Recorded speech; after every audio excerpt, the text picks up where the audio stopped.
اگر آپ شوہر ہیں تو آپ کی ذمہ داری ہے کہ آپ اپنی بیوی کے حقوق کو جانیں۔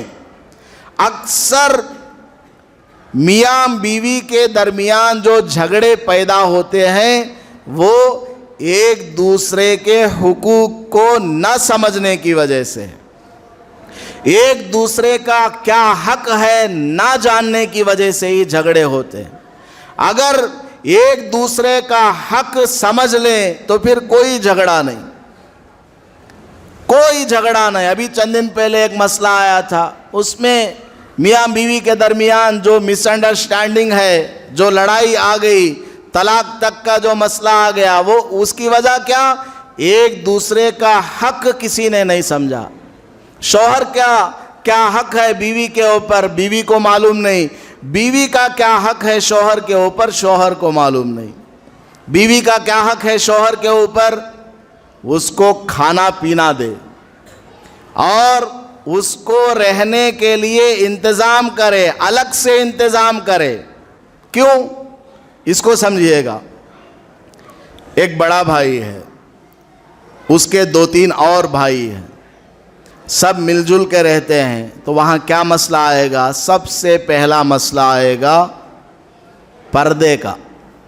اس کی بیوی اس کے لیے نامحرم، اس کی بیوی اس کے لیے نامحرم، اس کی بیوی اس کے لیے نامحرم ہے، یعنی یہ اس کی بیوی کو نہیں دیکھ سکتا، یہ اس کی بیوی کو نہیں دیکھ سکتا۔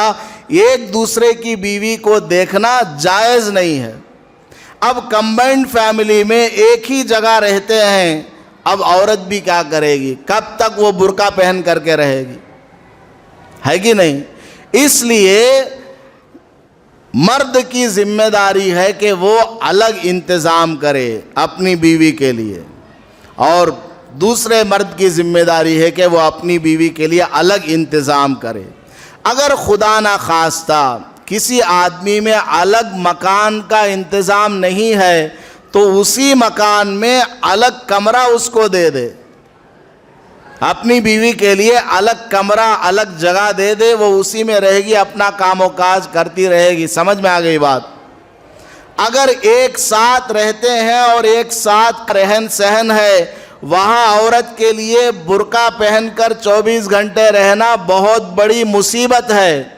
اب اس کے لیے کیا ہے؟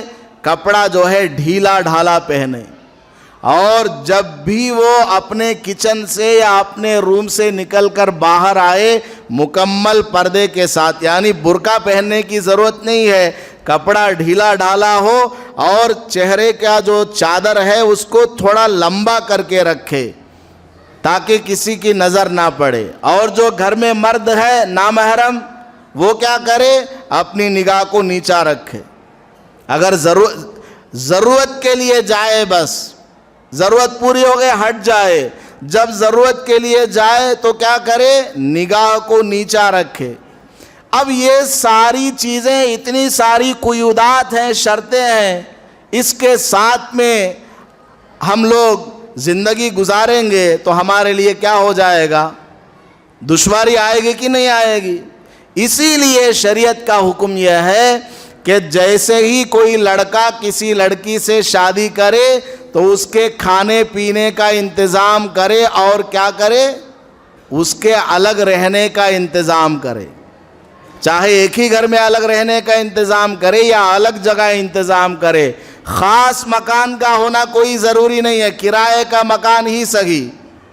اور کمبائنڈ فیملی میں ایک مصیبت یہ بھی آتی ہے، ساس نے بہو کو ڈانٹ دیا، نڑند نے آ کر کے کچھ کہہ دیا، یا بڑے بھائی کی بیوی نے چھوٹے بھائی کی بیوی کو کچھ کہہ دیا، یا اس نے اس کو کچھ کہہ دیا، اس کے بچے نے اس کو مارا، اس کے بچے نے اس کو مارا۔ ہوتا ہے کہ نہیں ہوتا؟ اس طرح جھگڑے ہوتے ہوتے یہاں تک جھگڑا آگے بڑھ جاتا ہے کہ آپس میں ایسا افتراق، ایسی جدائی ہو جاتی ہے کہ پھر زندگی میں کبھی بات ہی نہیں کرتے ایک دوسرے کو۔ اس لیے شریعت کا حکم یہ ہے کہ بیوی کو الگ مکان دو، الگ رہنے کا انتظام کرو۔ اب اگر کوئی الگ جانا چاہے، اس کے اوپر لوگ انگلی ڈالتے ہیں، دیکھو بھائی انہیں الگ جانا چاہتا ہے، یہ آدمی اپنی شادی ہوتے ہی ماں باپ سے الگ ہو گیا. دیکھو لوگ بولتے ہیں کہ نہیں بولتے ہیں, ایسا نہیں ہے. وہ الگ جا رہا ہے جسمانی اعتبار سے, ورنہ ماں باپ کے ساتھ اس بچے کا تعلق ہے. ماں باپ کی خدمت کرے, ان کے گھر کا کرایہ ادا کرے. اگر ماں باپ کے پاس خود مال نہیں ہے تو وہ بیٹا اپنی ماں باپ کے روزی کا بھی انتظام کرے اور گھر کے کرائے کا بھی انتظام کرے. یہ بہت لمبی ٹاپک ہے, اس سلسلے میں الگ سے 1-2 گھنٹہ بیان کرنے کی ضرورت ہے. ایک درخواست آپ سے کرتا ہوں, جتنے نوجوان ہیں بے شادی شدہ, جتنے نوجوان ہیں بے شادی شدہ, ان سب سے میری درخواست ہے, بلکہ ہر جگہ یہ ہونا چاہیے. وہ کیا ہے؟ شادی کورس. شادی کورس. شادی اگر کوئی لڑکا کرنے جا رہا ہے یا کوئی لڑکی کرنے جا رہی ہے تو ان کے لیے 2 دن کا کم از کم کورس ہونا چاہیے, جس میں شوہر کو بتایا جائے کہ شادی کس کو کہتے ہیں, نکاح کیا چیز ہے, نکاح کی اہمیت شریعت میں کتنی ہے, اور شادی کرنا ہو تو تم کو کیا کیا کرنا کیا نہیں کرنا ہے, اور بیوی کے تمہارے اوپر کیا حقوق ہیں. اسی طرح لڑکیوں کے لیے بھی الگ سے شادی کورس ہو اور ان کو بھی بتایا جائے کہ تمہارے ذمے شوہر کے کیا کیا حقوق ہیں, ان کے گھر والوں کے کیا کیا حقوق ہیں. باضابطہ ان کے لیے الگ ان کے لیے الگ, یا ایک ساتھ پردے کا انتظام ہو. 2 دن کا شادی کورس ہر محلے میں, ہر شہر میں, ہر ملک میں ہونا چاہیے. یہ اگر ہو جائے گا انشاءاللہ طلاق کی جو شرح ہے, طلاق کا جو پرسنٹیج ہے وہ مائنس میں چلا جائے گا. کوئی کسی کو طلاق ہی نہیں دے گا, کیونکہ ایک دوسرے کا حق جانتا ہے اور حق کو ادا ضرور کرے گا. 99% لوگ انشاءاللہ ایک دوسرے کا حق پہچانیں گے, سمجھیں گے اور ادا کریں گے. تو اس لیے شادی کورس کا آپ لوگ انتظام کریں. جتنے نوجوان ہیں آپس میں ایک دوسرے کو آپ میسیج کر کے, آپس میں ایک دوسرے سے آپ رابطہ قائم کر کے پھر مجھے آ کر کے بتائیں کہ ہم 500 نوجوان تیار ہیں. کہتے ہیں 2 نوجوان آئے تو نہیں ہوتا. آپ جتنے نوجوان ہیں, آپ کا پورا نوجوانوں کا بہت بڑا گروپ ہوتا ہے, کالج کا گروپ ہے, وہ فٹ بال گراؤنڈ کا گروپ ہے اور جم کا گروپ ہے کہ نہیں؟ نوجوانوں کے الگ الگ گروپ ہوتے ہیں. تمام گروپوں میں یہ بات پھیلائیں.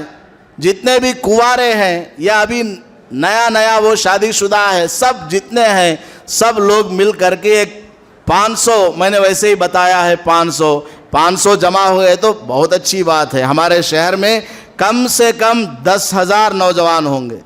ہمارے شہر میں کم سے کم, میں اپنے الٹے دماغ سے سوچ کر بتا رہا ہوں, 10,000 نوجوان تو ہوں گے. اس میں 500 تو کچھ بھی نہیں ہے. تو آپ اتنے نوجوانوں سے مشورہ کر کے, بات چیت کر کے میرے پاس آئیں کہ ہم شادی کورس کرنا چاہتے ہیں. تو انشاءاللہ کوئی ڈیٹ فکس کریں گے, جگہ فکس کریں گے, اور اس میں آپ کو باضابطہ نوٹ بھی دیا جائے گا کتاب کی شکل میں. انگلش میں چاہیں گے تو انگلش میں, تیلگو میں چاہیں گے تو تیلگو میں انشاءاللہ نوٹ بھی دیا جائے گا, اور وہ آپ پڑھیں گے اور آپ کو بیان کے ذریعے سمجھایا بھی جائے گا. انشاءاللہ ایسا کریں گے تو امید ہے کہ طلاق اور اس طرح کے جتنے جھگڑے ہیں 90% ختم ہو جائیں گے. عمل کریں گے انشاءاللہ. اللہ پاک سب کو عمل کی توفیق عطا فرمائے اور ہم سب کو ایک دوسرے کا حق جان کر ان کا حق ادا کرنے کی توفیق عطا فرمائے. آمین. وآخر دعوانا ان الحمدللہ رب العالمین. ویڈیو کے نیچے سبسکرائب کے بٹن پہ کلک کریں, بیل کے آئیکن پہ کلک کیجئے تاکہ ہر نئی ویڈیو کی نوٹیفیکیشن آپ کو مل جائے.